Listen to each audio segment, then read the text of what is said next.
Intelijen Ukraina mengklaim Korea Utara mulai mengirim unit rudalnya ke Rusia.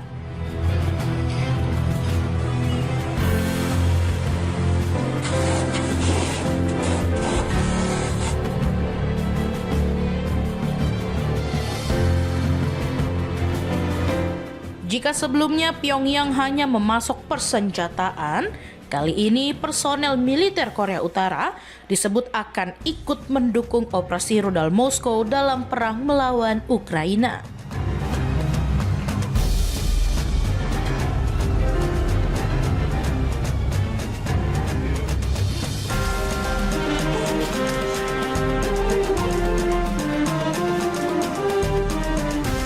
Kepala Direktorat Intelijen Militer Ukraina, Andriy Chernyak, mengatakan sekitar 90 personel Korea Utara akan ditempatkan di wilayah Voronezh sebagai bagian dari Brigade Rudal ke-112 Rusia.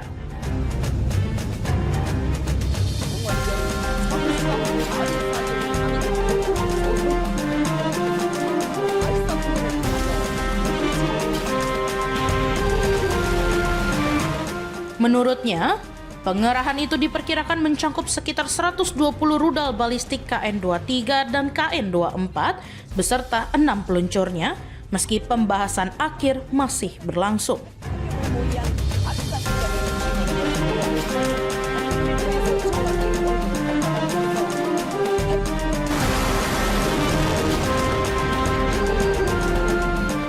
Ukraina menilai kehadiran unit tersebut berpotensi meningkatkan intensitas serangan rudal Rusia.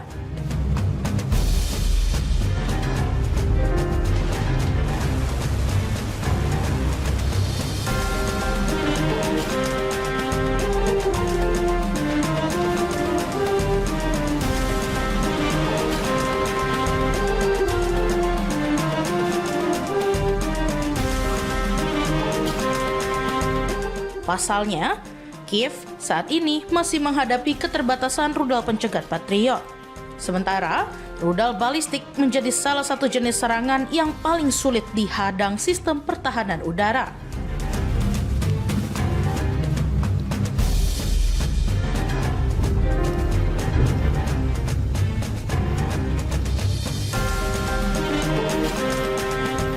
Chernyak juga mengungkap Rusia telah kembali menggunakan rudal Korea Utara dalam serangan pekan lalu.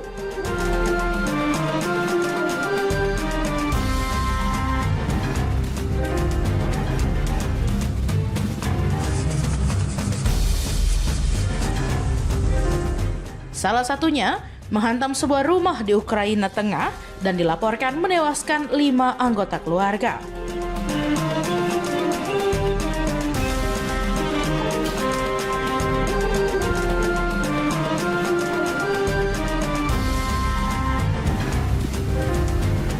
Menurutnya, rudal KN-23 dan KN-24 memiliki daya ledak lebih besar dibandingkan Iskander buatan Rusia, meski akurasinya lebih rendah.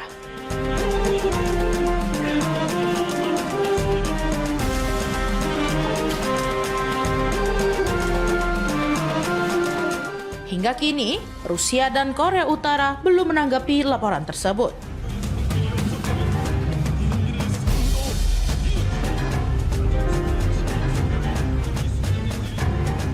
Sebelumnya, Pyongyang telah memasok rudal, amunisi, dan ribuan personel ke Rusia.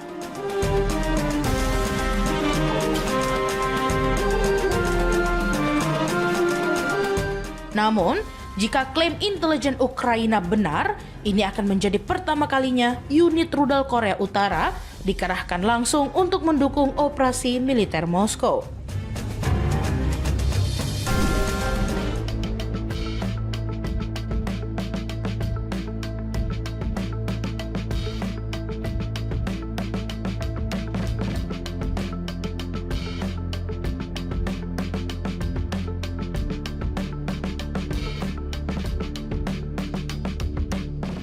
Menipisnya stok rudal pertahanan udara Amerika Serikat mulai berdampak pada strategi perang Washington melawan Iran.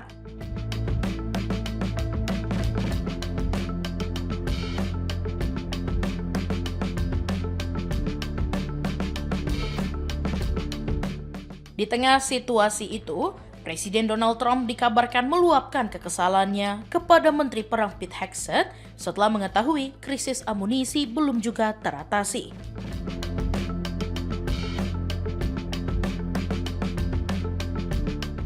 Laporan The Washington Post menyebut, momen itu terjadi dalam rapat kabinet di Camp David pekan lalu.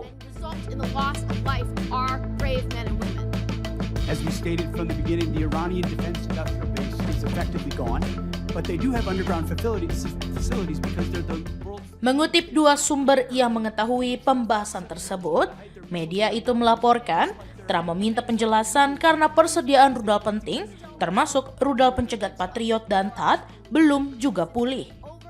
Padahal, ia sebelumnya mengira persoalan tersebut telah selesai ditangani. Consternation is why so many New Yorkers are perplexed, stressed out, and find this war to be incredibly unpopular because they don't understand the choices that the president's making. They don't agree with those choices. Secretary Rollins. Krisis amunisi itu disebut menjadi salah satu alasan Amerika menahan rencana serangan besar berikutnya ke Iran.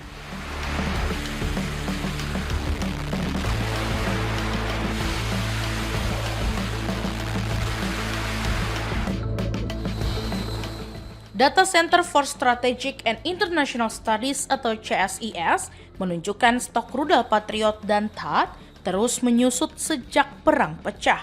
Sementara, produksi rudal pencegat baru membutuhkan waktu hingga sekitar 2 tahun.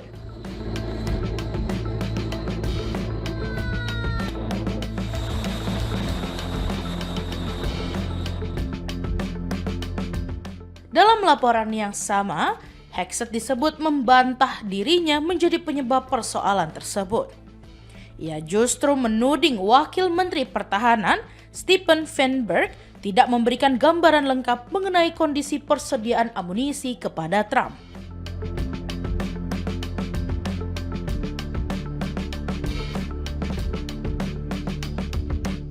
Sebelumnya, Hegseth juga telah meminta tambahan anggaran kepada Kongres untuk mempercepat pengisian kembali stok persenjataan Amerika. Namun, Gedung Putih dan Pentagon membantah isi laporan tersebut.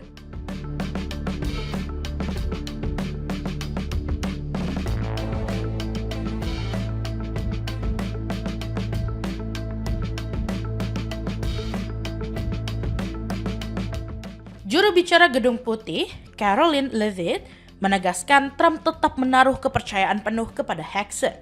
Sementara, Pentagon memastikan tidak pernah terjadi teguran maupun perselisihan terkait kondisi stok amunisi militer.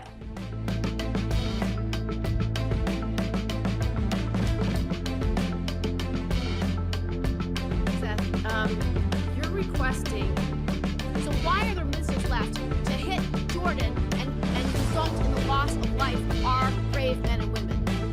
As we stated from the beginning, the Iranian defense industrial base is effectively gone, but they do have underground facilities because they're the world's leading state sponsor of terrorism, and they've spent 47 years trying to hide their missiles under mountains, just like their nuclear capabilities, because they would like to get a nuclear weapon and wield it against us. Of the war to believe, because it's either over or it's not over. It's within 2 weeks or it's not 2 weeks. We have no missiles or we have missiles, and that consternation is why so many New Yorkers are perplexed, stressed out, and find this war to be incredibly unpopular because they don't understand the choices that the president's making. They don't agree with those choices. Secretary Rollins. Thank all of you.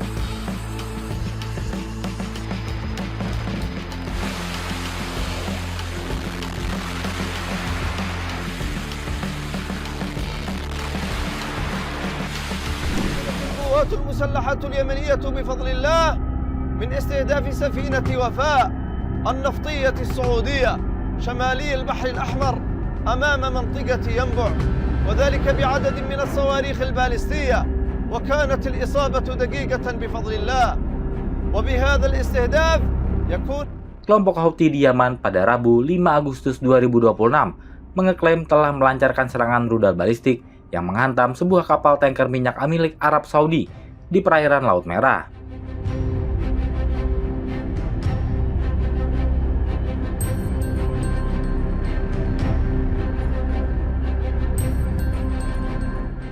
kelompok tersebut turut mengancam akan melipat gandakan serangan demi menutup seluruh akses pengiriman minyak milik Riyadh.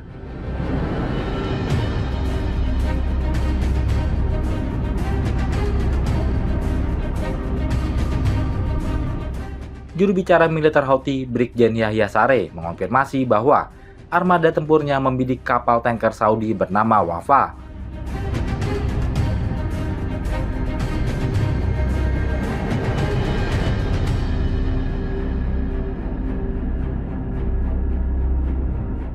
Yang berada di dekat kota pelabuhan Yanbu, sebagaimana dikutip dari New York Times.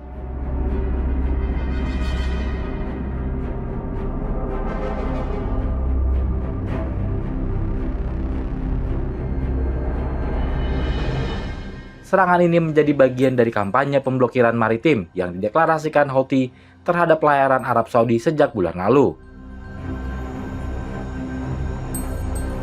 كانت القوات المسلحة اليمنية بفضل الله من استهداف سفينة وفاء النفطية السعودية شمالي البحر الأحمر أمام منطقة ينبع، وذلك بعدد من الصواريخ البالستية، وكانت الإصابة دقيقة بفضل الله. وبهذا الاستهداف يكون إجمالي السفن التي استهدفتها قواتنا 8 سفن نفطية سعودية منذ بدء الحظر البحري في 22 من يوليو الماضي، فيما بلغ إجمالي السفن التي تم منعها وإجبارها على التراجع والعودة في البحرين الأحمر والعربي 29 سفينة نفطية سعودية. ومع نجاح القوات المسلحة اليمنية بفضل Houthi mengeklaim telah menargetkan setidaknya 8 kapal yang terafiliasi dengan Arab Saudi sejak mendeklarasikan blokade di Selat Bab al-Mandab.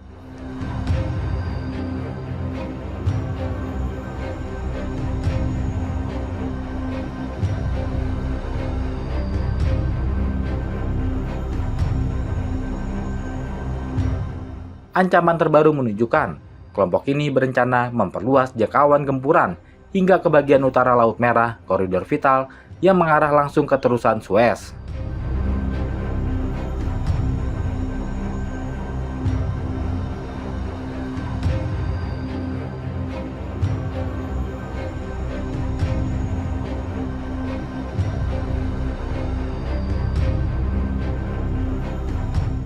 Kekhawatiran atas terganggunya rantai pasok energi global ini langsung memicu gejolak pasar finansial.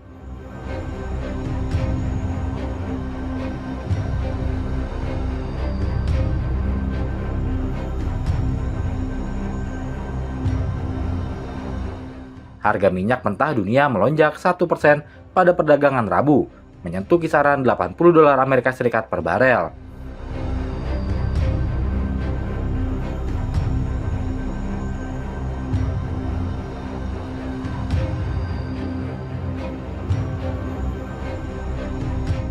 Laut Merah menjadi semakin penting dalam beberapa bulan terakhir, setelah pertempuran antara Amerika Serikat dan Iran secara efektif menutup Selat Hormuz. 29 سفينة نفطية سعودية. ومع نجاح القوات المسلحة اليمنية بفضل الله في إحكام الحصار البحري على العدو السعودي من باب المندب جنوبي البحر الأحمر، اتجه العدو السعودي لتحويل مسار سفنه النفطية باتجاه شمالي البحر الأحمر. ولهذا فإن القوات المسلحة اليمنية تؤكد على أن عملياتها ستستمر وتتصاعد باستهداف السفن النفطية السعودية شمالي البحر الأحمر لإغلاق المنافذ كافة عليه ومنعه من العبور لتثبيت معادلة الحصار بالحصار مهما كانت النتائج والتداعيات.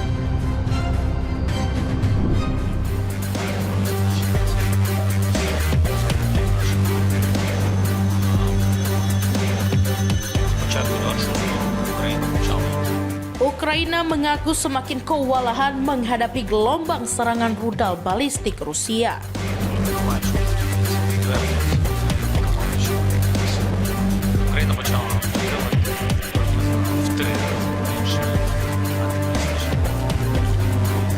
Di tengah menipisnya stok rudal pencegat Patriot, serangan terbaru ke Kiev dan wilayah sekitarnya menewaskan sedikitnya 17 orang.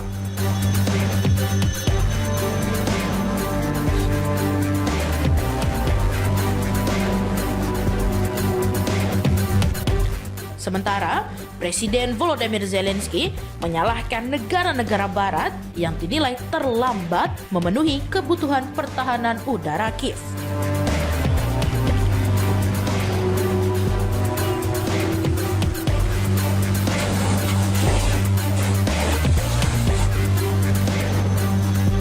Rusia melancarkan serangan selama sekitar 2 jam pada Rabu dini hari dengan rentetan rudal balistik, rudal hipersonik Zircon, dan drone.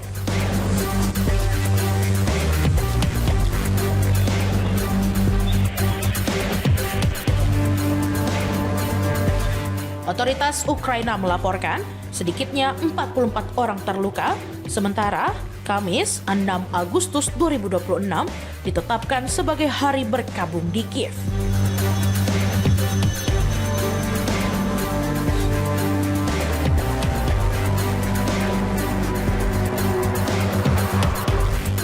Menurut Zelensky, besarnya korban tidak lepas dari minimnya pasokan rudal pencegat Patriot, satu-satunya sistem yang mampu menghadang rudal balistik Rusia.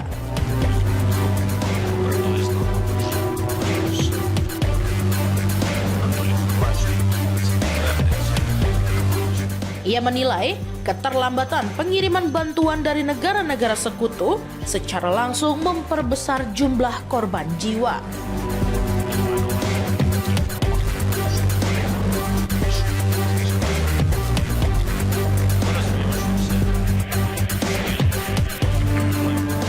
Di tengah keterbatasan tersebut, Zelensky kembali mendorong agar Ukraina diizinkan memproduksi rudal Patriot sendiri atau memperoleh dukungan penggunaan sistem komunikasi satelit Starlink untuk meningkatkan kemampuan menyerang peluncur rudal Rusia.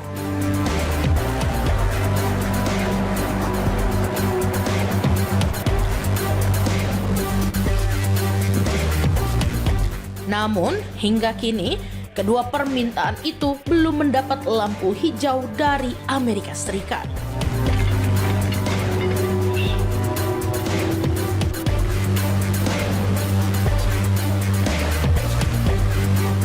Sementara itu, Rusia mengklaim serangan menyasar pusat logistik dan fasilitas yang berkaitan dengan industri militer Ukraina.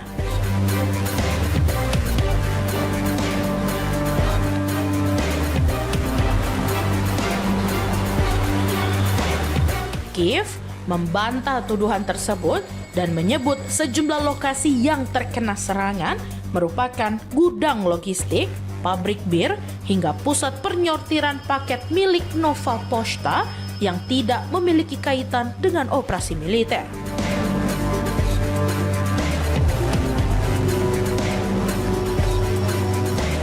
Di saat yang sama, Ukraina juga meningkatkan tekanan ke wilayah Rusia melalui serangan drone yang menyasar sejumlah target strategis, termasuk gudang perusahaan Wildberries di wilayah Tula.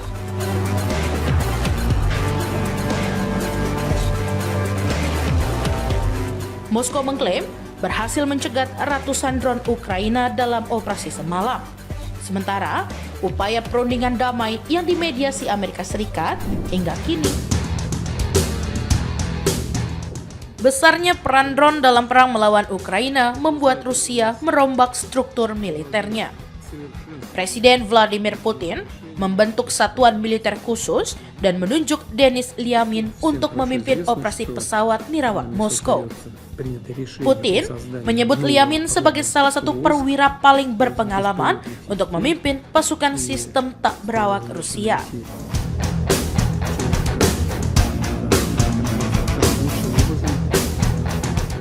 Ia juga meminta pembentukan cabang militer baru tersebut segera dirampungkan agar dapat mulai beroperasi dalam waktu dekat.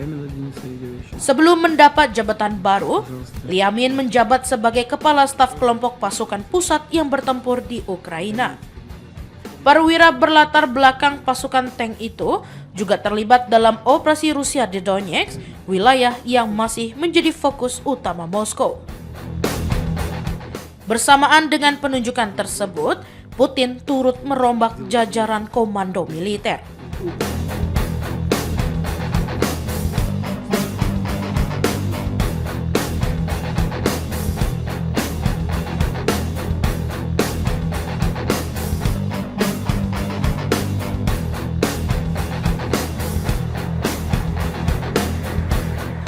Valery Solachuk dipindahkan untuk memimpin sektor logistik militer Rusia.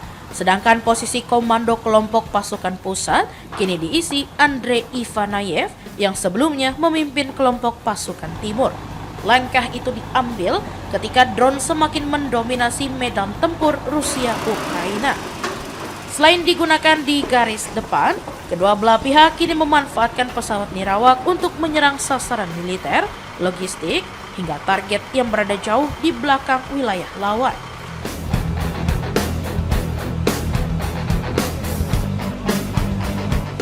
Rombakan ini juga terjadi saat Ukraina mengakui pertahanan udaranya semakin tertekan akibat menipisnya stok rudal pencegat Patriot.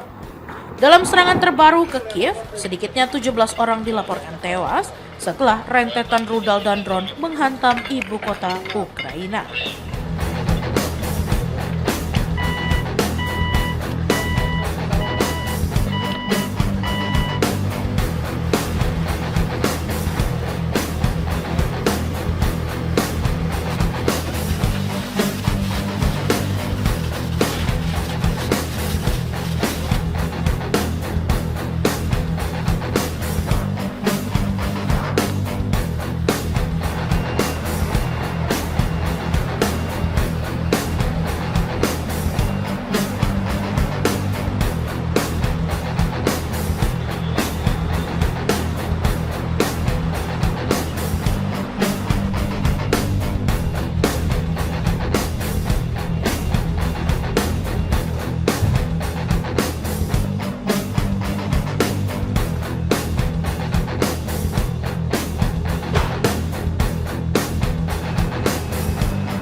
Iran dan Oman dikabarkan telah mencapai kesepakatan terkait rute pelayaran di Selat Hormuz yang kini masih dalam tahap finalisasi.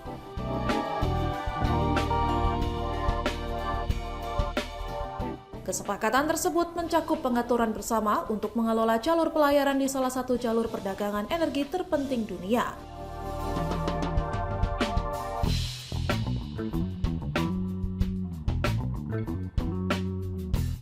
Sejak serangan Amerika Serikat dan Israel ke Iran pada akhir Februari lalu, Teheran disebut mengambil kendali de facto atas Selat Hormuz.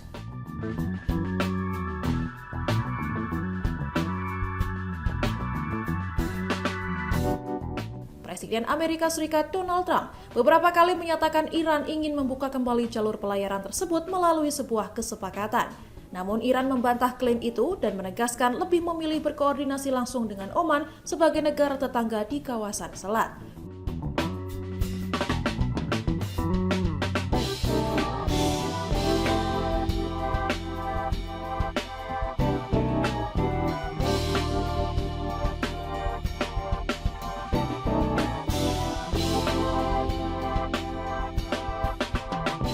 Juru bicara Kementerian Luar Negeri Iran Ismail Bagei mengatakan koordinat rute pelayaran telah disepakati dan dokumen bersama sedang disusun.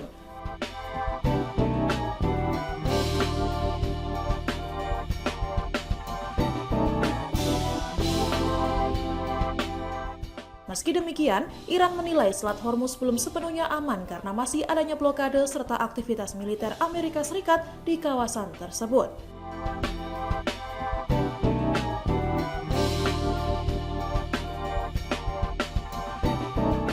Teheran juga menuding tindakan Washington menjadi penyebab utama meningkatnya ketegangan dan ancaman terhadap keamanan pelayaran.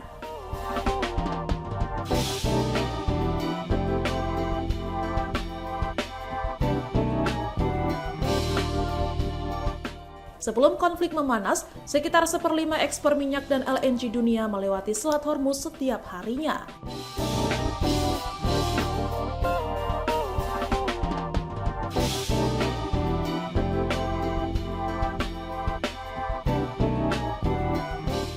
Ketidakpastian di jalur strategis tersebut terus memicu lonjakan harga energi sekaligus meningkatkan tekanan ekonomi dan politik di tingkat global.